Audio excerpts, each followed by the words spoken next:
वो सेशन जिसका इंतजार सिर्फ मध्य प्रदेश नहीं कर रहा, पूरा देश कर रहा है। शिवराज सिंह चौहान दिल्ली से सीधा इस कार्यक्रम में भाग लेने के लिए आ रहे हैं और राइजिंग मध्य प्रदेश के इस मंच पर शिवराज सिंह चौहान जी का जोरदार तालियों के साथ अभिवादन करिए। और क्योंकि यह आजादी का अमृत काल है, आजादी का अमृत काल है, इसीलिए यह संवाद बहुत महत्वपूर्ण है। हम देश के दिल में हैं, जोरदार तालियां मध्य प्रदेश के लिए भी, क्योंकि यह देश का दिल है। लेकिन आगे बढ़ने से पहले एक रिपोर्ट पर हम नजर डालेंगे। आइए देखते हैं वो रिपोर्ट पहले और फिर इस संवाद को आगे बढ़ाएंगे।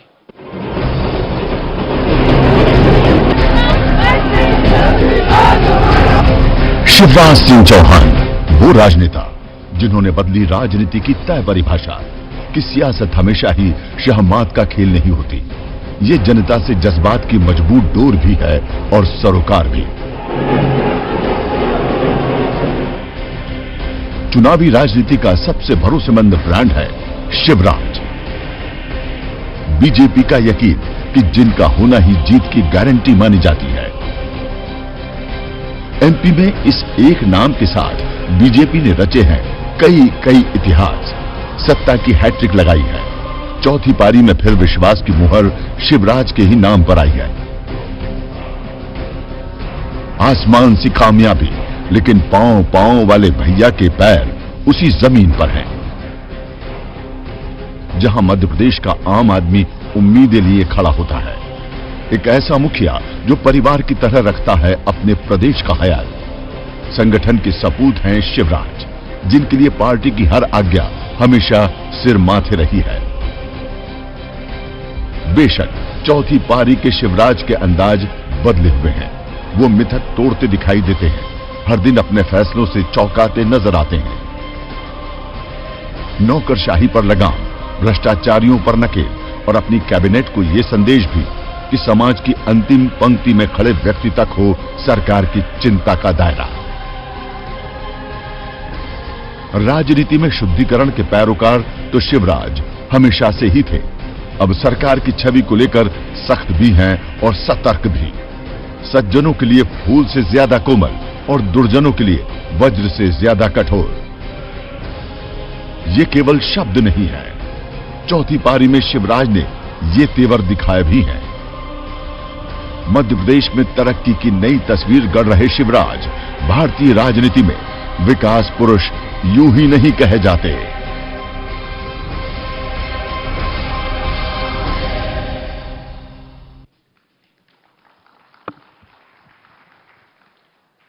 शिवराज जी, इस संवाद को शुरू करें उससे पहले, क्योंकि आजादी का यह अमृत काल है, इस हॉल में हर एक व्यक्ति से मेरा निवेदन है वो वंदे मातरम के उद्घोष के साथ इस सेशन की शुरुआत करें, क्योंकि तिरंगा हमेशा हमारा ऊंचा रहता है और वो आज भी यहां पर इस मंच पे भी ऊंचा ही है।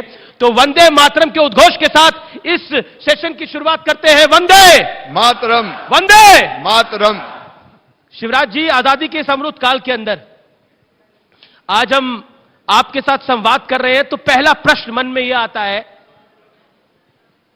सियासत की बात तो बहुत होती है, सियासत की बात तो बहुत होती है, लेकिन अब वक्त आ गया है कि हम देश की बात भी करें। वक्त आ गया है कि हम प्रदेश की बात भी करें। तो क्या माना जाए शिवराज जी, आपकी ये चौथी टर्म है। चौथी टर्म को कोई सामान्य बात नहीं होती किसी मुख्यमंत्री को मिलना। क्या माना जाए कि इस दौर में जब देश के अंदर हम देख रहे हैं राजनीति का रंग कभी कभार बदलता है, उस दौर के अंदर आपका रंग भी थोड़ा बदल गया है, यानी आपके तेवर भी थोड़ा बदल गए इस पहले तो पारी मैं में। आजादी के अमृत महोत्सव की बात करूं। कल प्रधानमंत्री जी के नेतृत्व में सारा देश इकट्ठा था दिल्ली में और हम सब ने मिलजुल के आजादी के अमृत महोत्सव का आगे के कार्यक्रमों की रूपरेखा भी बनाई है।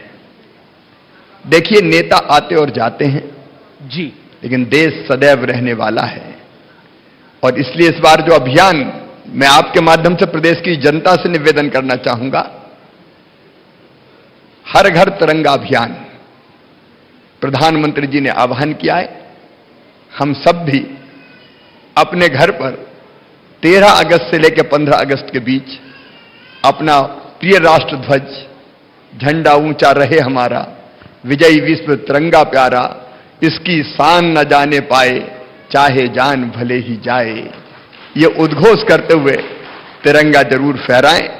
और आजादी के इस अमृत काल में हम ये संकल्प करें कि हम, हमारी समस्याएं, हमारा कैरियर, हम हमारे लिए तो हैं ही, लेकिन हमारा देश भी है। अपने लिए जिए तो क्या जिए, जीता तो वास्तव में वो है जो देश के लिए भी जीता है, समाज के लिए भी जीता है। हम अपने देश के लिए, समाज के लिए जीने का भी संकल्प लें।